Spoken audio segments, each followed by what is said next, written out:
Your Excellency, the Prime Cabinet Secretary and the Cabinet Secretary for Foreign and Diaspora Affairs of the Republic of Kenya, Dr. Musalia Mudavadi, before I invite you just to join my sister in first and foremost apologizing to members of the media for waiting. We intend to do better next year with regard to time. But secondly, I think just to highlight the fact that we have put our best foot forward this year in promoting and projecting Kenya's leadership in the peace and security arena, in multilateral arena, in economic diplomacy. And the hallmark of that conversations and engagements, as you know, have been the number of state visits that have taken place in the country, you know, the number of business summits that we've held, the number of conferences that we've hosted, the number of candidatures that we've put out and done successfully, you know, and the number of peace summits that we are hosting here. But like Rosaline, I do not wish to preempt what the Cabinet Secretary will be speaking to. Allow me, with a lot of respect, Your Excellency, to invite you to address members of the media. Thank you very much. Good morning, or is it good afternoon? Just about. Good afternoon. I mean, good morning. When the PS Ngoyi was talking about the delay, I may be the culprit here, but for a good reason. We had the visiting Minister for Foreign Affairs from Ethiopia, and we've just finished some engagement with him. Dr. Singoi, Principal Secretary, State Department for Foreign Affairs, Madam Rosaline Jogu, Principal Secretary for the State Department of Diaspora Affairs, and our colleagues who are here with us, members of the Fourth Estate, ladies and gentlemen. We thought that as we come to the close of the year, it may be good to just have a snippet into what did the year look like. And this might also help you when you're doing your reviews and speaking to some of the issues that were either hits or misses, the way you like calling them in the media world. So we thought we better speak our case as a ministry, so that we can have a reasonable input into your articles, but from an informed viewpoint. The other thing that I want to highlight is that it's a fairly comprehensive statement. I'll try and go through it carefully, but our media people are going to share the soft copy with you.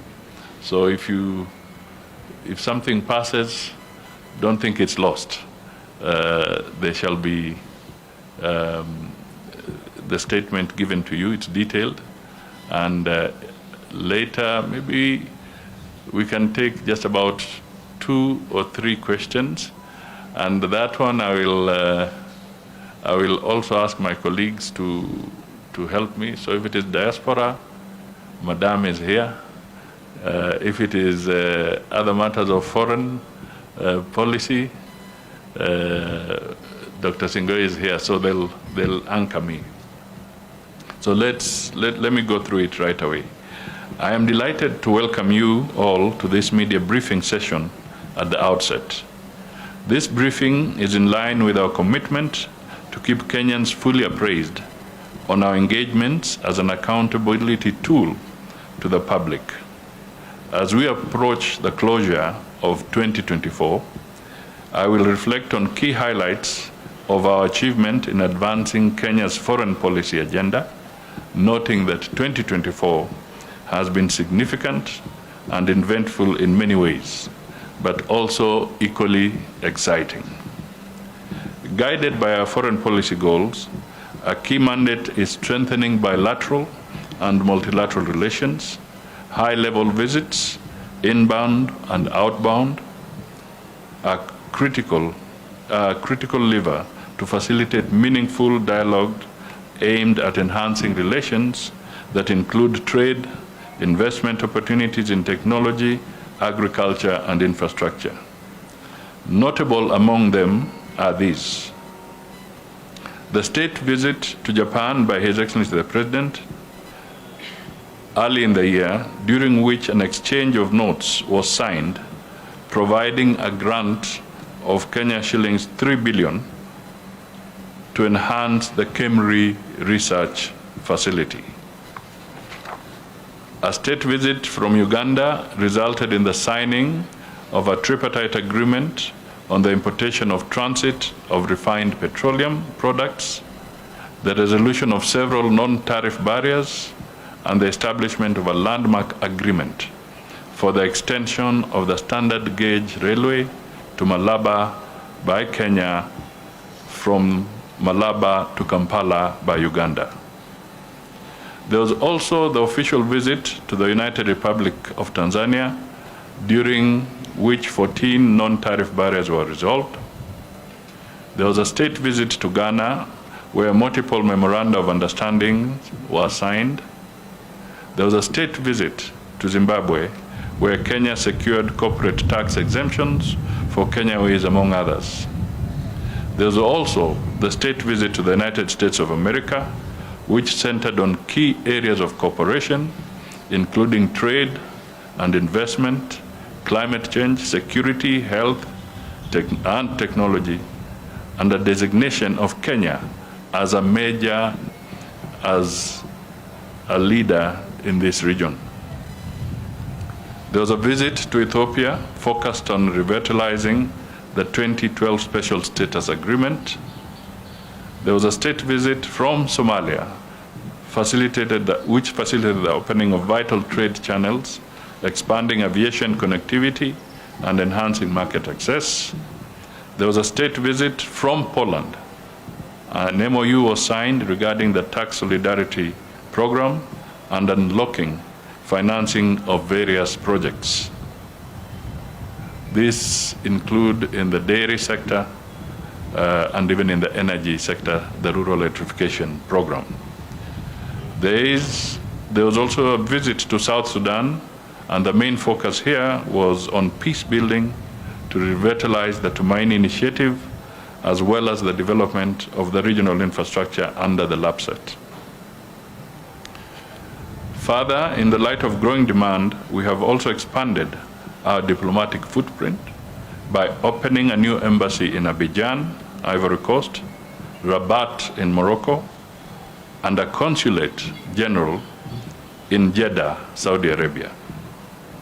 In the year ahead, we shall open a consulate general in Guangzhou, China, as well as in Port-au-Prince, Haiti. On the multilateral front, Kenya has made significant strides in strengthening her multilateral engagements through active participation in various international organizations and fora. We have positioned ourselves as a leader in driving collaborative solutions to global challenges and ensuring that our voice is heard on the international stage. On the sidelines of the recent 79th session of the United Nations General Assembly, dubbed the Summit of the Future in September, His Excellency President Ruto held a high-level event on the Global Plastic Treaty, which Kenya co-hosted with the UNEP and the International Negotiating Committee on Plastic Pollution Secretariat, and the inaugural steering committee meeting of African Green Industrialization Initiative, AGII. During the event, Kenya advanced critical national and continental positions, including the Nairobi Declaration on the Africa Climate Summit, the Africa Renewable Energy Strategy, and the specific outcomes of the 28th Conference of Parties, that is COP28, to the United Nations Framework Convention on Climate Change General Assembly, positions that we continue to advance at the recently concluded COP29 in Baku. which resulted in an increase of climate financing from $100 billion to $300 billion. Additionally, Nairobi's stature as a diplomatic multilateral hub has grown. It now hosts 109 resident diplomatic missions and 148 intergovernmental and international organizations. It should not escape your mind that also recently we have gazetted a new category of permits which continue to consolidate Nairobi as a multilateral hub. And that is already with you, it is gazetted, and an earlier statement was issued. This year, for record, Nairobi has hosted the United Nations Environment Assembly, UNEA 6, the 54th session of the Codex Committee on Food Hygiene, the inaugural Africa Climate Summit, and the inaugural Africa Climate Summit, ACS 23, and Connected Africa 2024 Summit, CAS 2024. There was the Africa Summit for International Development Association Replenishment. That is the IDA 21 replenishment. That was a very significant meeting that took place here. And we have very firm indications that as a result of that call that was conducted here in Nairobi, the World Bank has been able to raise over $100 billion for the IDA 21. So that meeting here, hosted by the President and the President of the World Bank, was extremely significant because the IDA 21 is the concessionary window to help 75 countries globally that fall within the bracket of being IDA recipients. There's the Africa Fertilizer and Soil Health Summit. Then we had the annual meeting of the African Development Bank. And this, again, was significant because there was the ADB replenishment, number 17, and the call was to increase the capital to ADB from $10 billion to $25 billion. That, again, was a very important milestone for Kenya. On regional and continental integration, there was even the inaugural School Meals Coalition Task Force. Remember, Kenya has established itself as a leader in the school feeding program, working with international partners. In fact, why they came here is that Kenya has become a benchmark for effective and successful school feeding programs. On regional integration and continental integration, we have placed a high premium and prioritized regional and continental collaboration. Our active participation in the African Union, the East African Community, Intergovernmental Authority on Development, IGAD, the International Conference on the Great Lakes, and the COMESA have been active. And indeed, this was crowned recently with President William Ruto becoming the chair of the East African Community Summit. Kenya's leadership in this institution has fostered stronger ties with neighbors and advanced our shared vision for stability. Notable highlights include the election of the President, William Ruto, in February 2024 to spearhead the institutional reforms of the African Union that would aid in the realization of the Africa we want, as outlined in Agenda 2063. In addition to being chairman of the Committee of the Africa Heads of State and Government on Climate Change.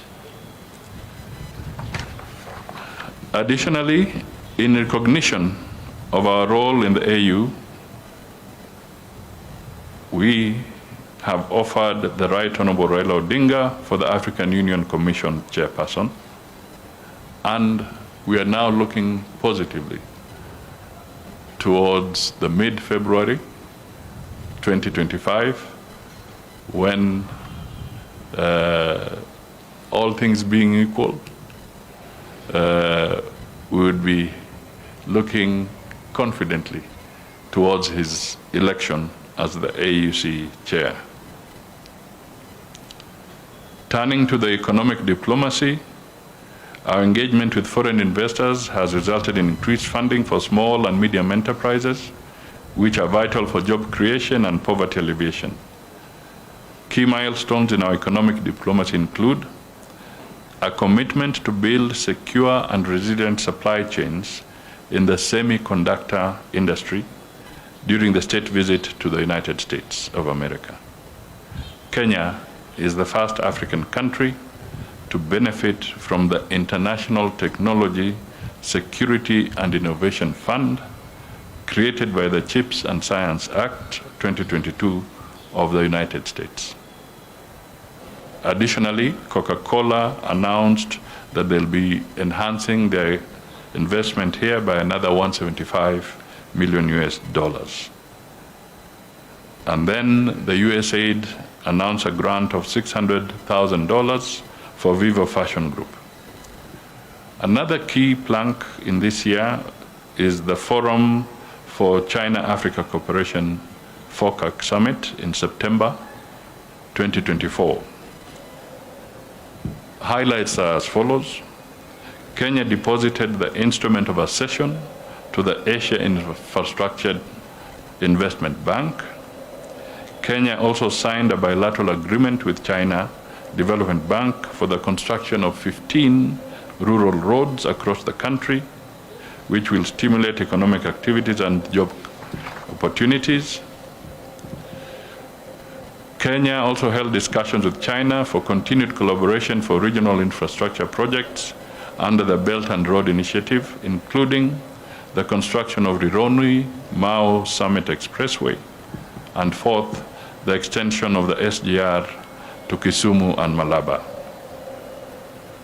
At the state visit to Japan in February, Japan agreed to provide 15 billion Kenya shillings towards the Olkaria Geothermal Development Project and an additional 1 billion for the production of medical oxygen. Further, Japan committed to continued financing of both Dogokundu infrastructure ecosystem, which would attract entrepreneurs from all over the world, and of course, the Mombasa Gateway Bridge at an amount of 260 billion. And let me emphasize that these are concessionary funds on these programs, so that we do not mistake and misinterpret the conversation. The interest rates are below 1%, and repayment can go up to 30 to 40 years. While when we came to the Korea-Africa Summit, Kenya joined the International Vaccine Institute as the 26th state party. In the same forum, the International Vaccine Institute undertook to elevate IVI's country office in Nairobi to serve as the headquarters of Advancing Vaccine End-to-End Capabilities Initiative in Africa.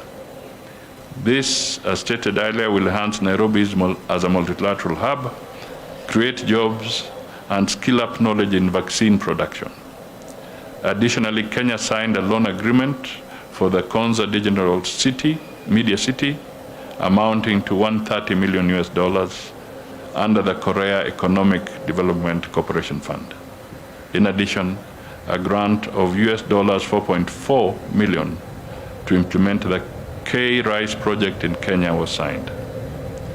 In September, at the sidelines of the second Indonesia-Africa Forum, the ministry further facilitated the signing of the grant agreement between Kenya's Biovax Institute and the Indonesia Biopharma. This is to enhance production of vaccines locally in Kenya and facilitate the realization of the better agenda towards universal healthcare in Kenya. Peace and security, we have maintained our commitment, and right now there is the ongoing Tumaini Peace Process Initiative, spearheaded by the President, which holds promise for the stability of South Sudan. And indeed, even this morning, as I was meeting with the minister from Ethiopia, they did sign an agreement with Somalia on the area where they had some challenge. And one of the things that he did acknowledge formally was that what was concluded in Turkey was actually started here in Nairobi by these good people and the people of Kenya. So it is bearing fruit. I also wish to remind you that we have so far 381 troops in Haiti, and it is our commitment that we shall be systematically, once the logistics are in place, dispatch the remaining 616 to assist in the peace efforts in Haiti. On the diaspora engagements, we have continued to sign and negotiate bilateral labor agreements. We've done so with Saudi Arabia, Qatar, Germany, Austria, and negotiations are ongoing with the United Arab Emirates, Kuwait, Oman, and Canada. This is an ongoing activity, and not too long ago, as we were marking our anniversary, there was a lot of detail that was granted to yourselves by the Department of Diaspora on the achievements being made and the first opportunities that are being initiated for Kenyans out there. 2 weeks ago, we also launched the revised Kenya foreign policy document, dubbed Twiga Diplomacy, aligning Kenya's diplomatic efforts with global trends and challenges. The policy document will further be translated into Kiswahili to enhance awareness in what has come to be popularly known as foreign policy mashinani. This is to ensure accessibility and ownership across the country. Thereafter, a nationwide sensitization campaign will be rolled out to engage citizens on the significance of the policy in shaping Kenya's future and showcase the opportunities on how they can plug into its implementation. As part of its effective implementation and uptake, a sessional paper has been drafted, and it is actually currently just getting the brushing up, and it will be presented to Cabinet and subsequently to Parliament for further consideration. If I come back to the State Department for Diaspora again, a comprehensive mobility and migration partnership agreement between the Republic of Kenya and the Federal Republic of Germany, where Kenya will compete for 250,000 jobs. Now, I want to really explain this, because some people decided to be a little bit mischievous and give the impression that Germany has given Kenya 250,000 jobs. That is not the case. Please get the facts right. They have a shortfall of 250,000 opportunities, not exclusive to Kenya, but also with other countries. So it is up to us to work smoothly, collectively, and efficiently so that we can get a reasonable share of these 250,000 opportunities. Please, my dear brothers and sisters, make sure we convey that message correctly and not distort the facts. The bilateral agreement between the government of Kenya and Austria has also been signed. There's also a memorandum of understanding with the Frederick Naumann Foundation for when we want to create provision of remote jobs for Kenyans.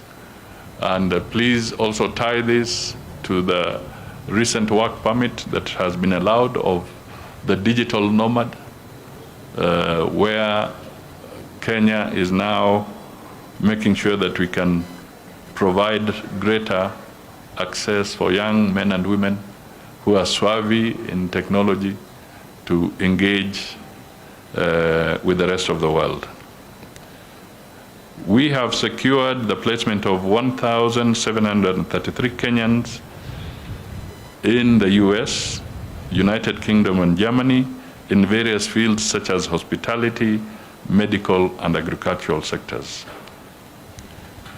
The department has also launched the Mkulima Maju program, which has seen 2,000 young agricultural students from various entities in Kenya work in mechanized farms in the UK.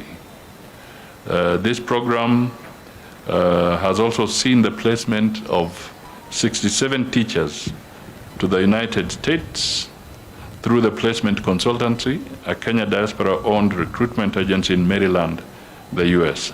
And I was there to flag off a section of these teachers as they left for the US. There are other areas that cover agriculture in Canada, and we're also looking at other markets. So the details will be in the statement. The Diaspora Department also organized job fairs in different counties as follows. Jamhuri National Job Fair in Nairobi County here, that was on the 5th to 11th of December. In Vihiga County, there's a job fair held in Mbale High School from 28th to 30th of August. Embu County Job Fair at Moi Stadium, 12th to 14th of June 2024, and the 4th Diaspora Town Hall Job Fair in Kwale on 23rd July 2024. The department established the Diaspora Skills and Technology Transfer Program, a platform for the Kenyan diaspora to participate in nation building through skills they acquired abroad during their stay. The program will be piloted through Kenyatta National Hospital, the Kenyatta University Teaching Referral Research Hospital, Mama Lucy Kibaki Hospital, and the Department of Medical Services of the Nairobi County Government. So, ladies and gentlemen, this document is going to come to you so that you can have a fair opportunity to look at what the Ministry of Foreign and Diaspora Affairs has been able to achieve in the year 2024 and the areas of focus. And I want to assure you that as we take a short break, like every other Kenyan, we'll be raring to go starting January so that we can continue serving the Kenyans diligently, fairly, and with all the necessary patriotism. So as I conclude, let me also take this opportunity on behalf of the entire ministry and the team that you see here and the many others who are here and also in the embassies. Let me wish Kenyans a Merry Christmas and a prosperous 2025. And Mukienda, tafadhali, help us, as we said, tunataka foreign policy ingie mashinani. But you can see for yourselves, as I narrated, it takes a lot of backroom negotiation,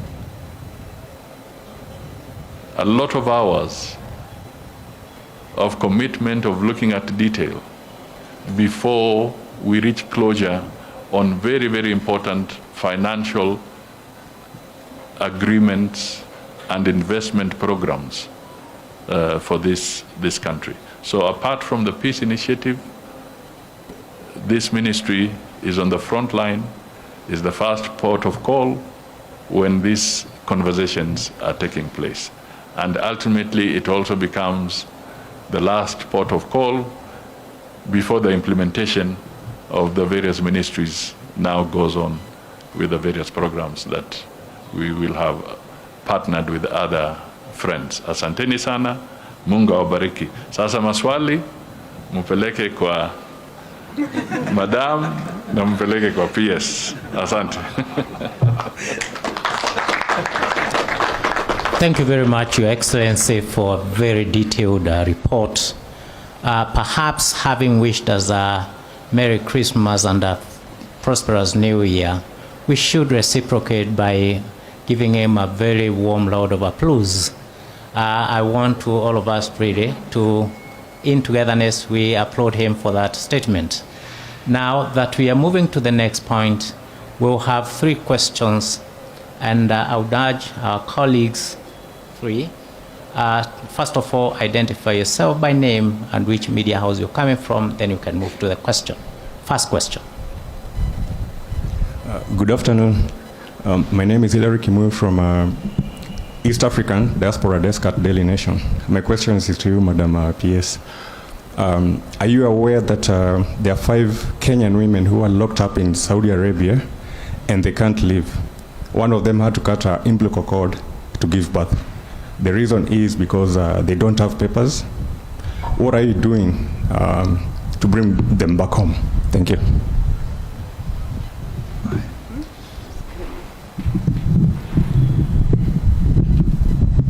Good morning, everyone.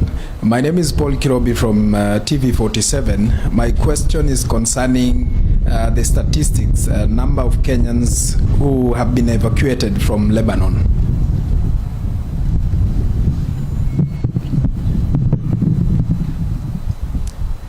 My name is Mulindi Keri from Royal Media Services. My question is to you, Madam. 12 Kenyans were arrested in Turkey. Are you aware of these? And they are there with the tourist visas with a promise that they'll get work permits within 14 days of their arrival. Since March 1st, they haven't, and they are stranded. What is the ministry doing on this? I think the best thing is, could we respond to those first, and then we can take another set of questions. Sure. Thank you. Thank you, Balozi, and thank you for those questions. I'll start with a question on women in Saudi Arabia, migrant workers or members of our diaspora who are stranded, to use your language, in Saudi Arabia. We are aware, of course, whenever there is distress, this distress is often reported to us, usually through the embassy, or sometimes this distress reports come to us from social media, which we monitor aggressively and we respond to. Now, of course, you didn't offer me the names of the specific 5 women that you speak about, but we do know and have been working on support to various women who have had children considered to be out of status, and we have worked hard to ensure that we extend every right every Kenyan has. It is a position of our government, a position of our constitution, that every Kenyan has the right to their documentation. That includes birth certificates, passports, and so on, and we work very hard to ensure that those are done.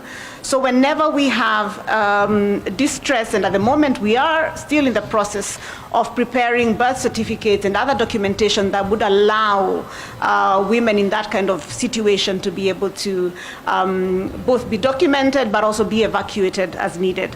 So to say that whenever we have distress, we need it reported to us so that we can deal with that, and whenever we have those reports, we aggressively deal with them, either from Nairobi or from our embassy in Riyadh. And as you heard earlier, we now have expanded our support in Saudi Arabia, where we now have a consulate in Jeddah, which is an area where a lot of our diaspora live.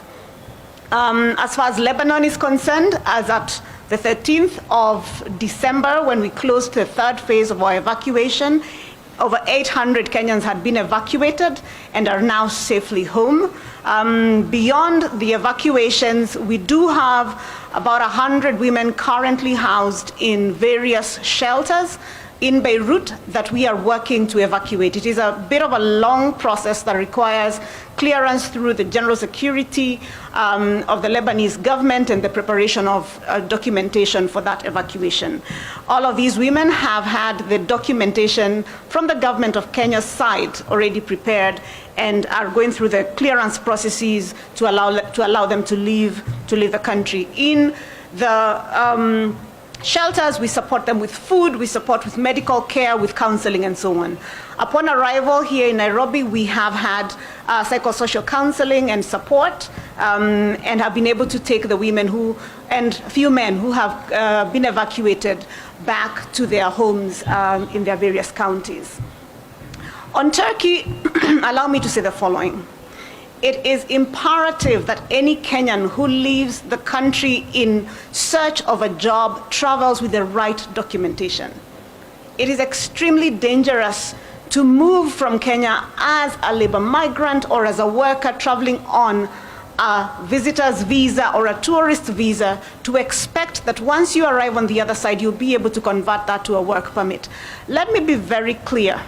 This is how we have ended up with a lot of human trafficking cases that we have been on the media over and over again cautioning Kenyans not to do this. It is important that as you explore opportunities in the global labor market, you do that using the right documentation. If you are going to work in Turkey or you are going to work in the UAE or in the US or wherever, leave Kenya while holding a work permit.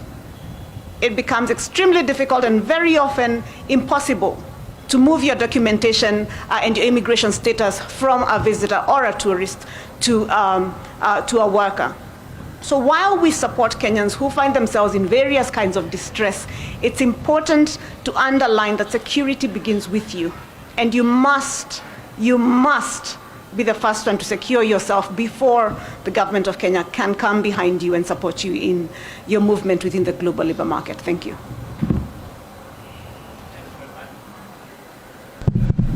Yes, thank you very much. I think we will take 3 more questions and we wind up this conversation. Thank you. Lady. Good afternoon. My name is Mercy Simio from Daily Nation. My question goes to the Prime Cabinet Secretary. What is the Kenyan stance on post-ATMIS transition, and will the country be deploying troops to African Union Support and Stabilization Mission in Somalia? So, Madam PS Roslyn Jogu, Amokomo Modaki from The Standard. Just on the same note about evacuation in Lebanon. We have reports that there are some ladies. There's a lady who has been offered arrest warrant, and she has as well been sent away from the evacuation camp. So what are you doing to bring such cases back to the country? Could you clarify? Okay, my question is, there's a case of a lady who is stranded in Lebanon. She was left during the evacuation, the first evacuation that you conducted, and she's saying that she has been issued an arrest warrant because she lacks documentation. Her documents were confiscated by her former employers, and she has as well been sent away from the evacuation camp. So what are you doing to at least address such cases?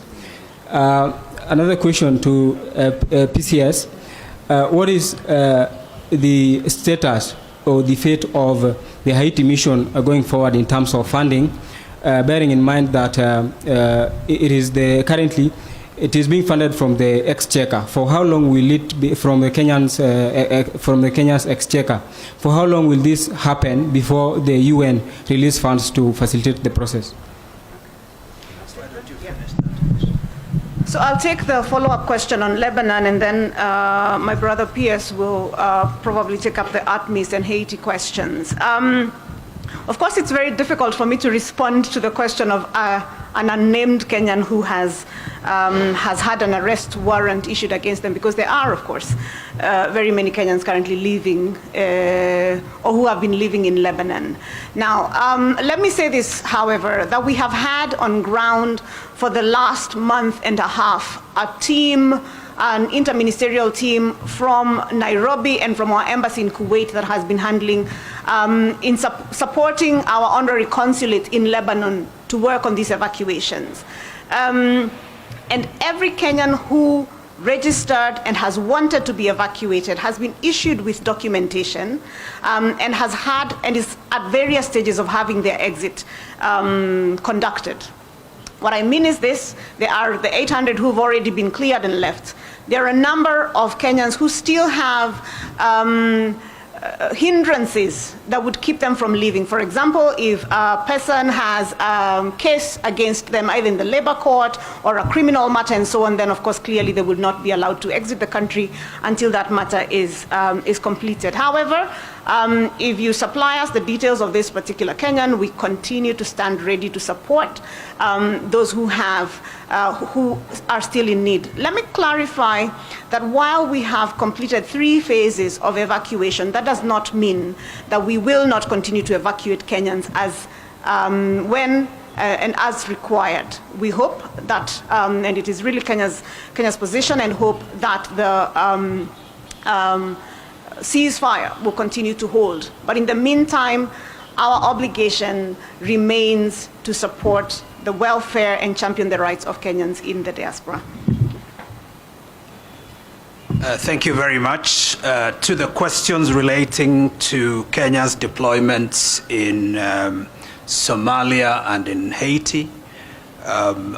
With regard to Somalia, Kenya has been, of course, a troop contributing country under the framework of ADMIS for the last couple of years.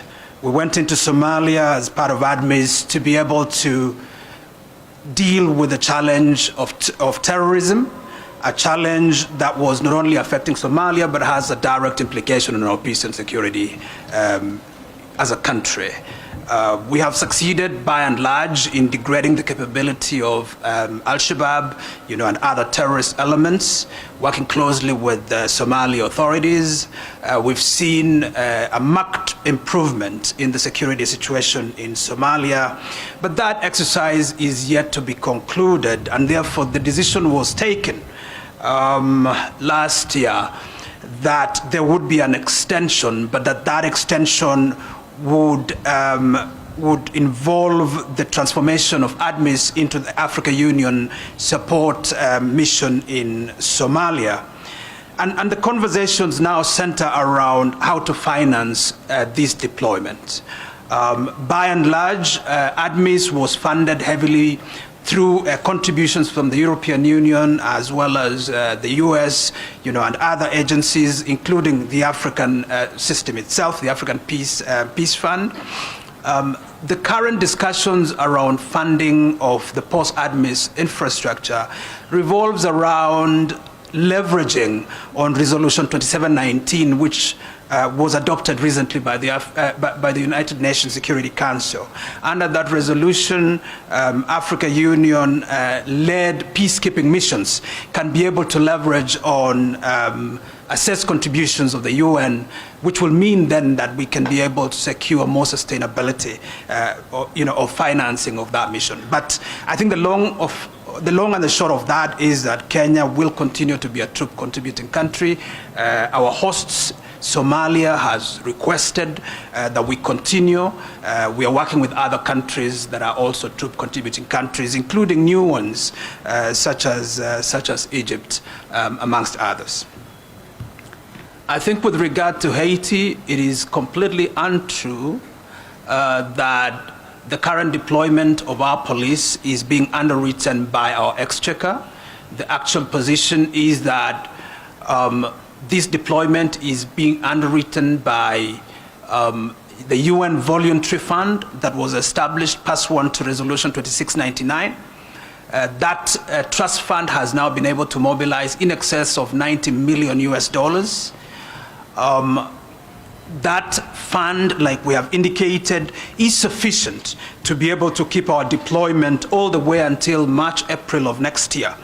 But discussions are going on, as a matter of fact, today at the UN Security Council, where a resolution is being presented with a view to try to transition the financing of our deployment in Haiti, the MSS, from the voluntary mechanism in the direction of a UN peacekeeping mission. Again, the whole desire is to ensure the sustainability of financing of this deployment. And so, number one, it's not accurate to say that it's the Kenyan exchequer that is underwriting our deployment in Haiti. The actual position is that this is underwritten under the framework of the UN voluntary mechanism as adopted in Resolution 2699 of 2023, which is the basis upon which we have that deployment. Thank you very, very much. Asante. The last one had a very short question. Naam, Katibu Bwana Sing'oei, ningependa update kidogo kutoka kwako kuhusu jina langu Dickens Luvanda kutoka Hope Media. Ningependa update kidogo kuhusu ushirikiano wa Kenya na Uganda hasa baada ya kisa BCJ kutolewa nchini Kenya katika hali isiyoeleweka, na usalama wa raia wa Kenya ambao raia wa mataifa mengine ambao wanaingia humu nchini hasa kipindi hiki. Uhusiano wetu kati ya Kenya na Uganda ni uhusiano wa kiundugu, wa kiujirani, ni uhusiano ulio karibu sana. Tuko na uhusiano katika nyanja mbalimbali, na sisi tunatembeleana kila wakati, tunafanya biashara pamoja, na chini ya himaya ya Afrika Mashariki sisi ni kama tunajenga undugu wa karibu under what is called the East African Federation, which is one of the projects that we are working on. Kisa ambacho unakiguzia cha Kiza Besije tayari tuliongelea na tulieleza wazi circumstances under which our security agencies were able to release Mr. Besije to the authorities in Uganda. We have restated time and time again that under the East African Community frameworks, there are obligations on us to facilitate the arrest of persons who may have run afoul of the law within their own countries. And it is within that context that this was facilitated. I think you have since realized that Mr. Besije is standing trial under Ugandan law. And therefore it is up to the Ugandan government and the Ugandan judicial authorities to be able to make a determination with regard to his rights. Lakini pia kuhakikishia tu wote wanaotembelea Kenya ya kwamba wako salama. Our security agencies are here to protect and to ensure that they carry on their legitimate business in Nairobi, in other cities of our country, without any interference. But I think what we need to be able to caution very, very strongly is that if there are circumstances in which there are very clear requests from our friendly neighbors for support to be able to release certain individuals, I think Kenya will not stand back from being able to honor these requests, particularly if these requests, are based on the framework of the East African community. Thank you very, very much. Thank you very much, PCS and PS. I think this brings to the end of this very engaging conversation. I want to thank our friends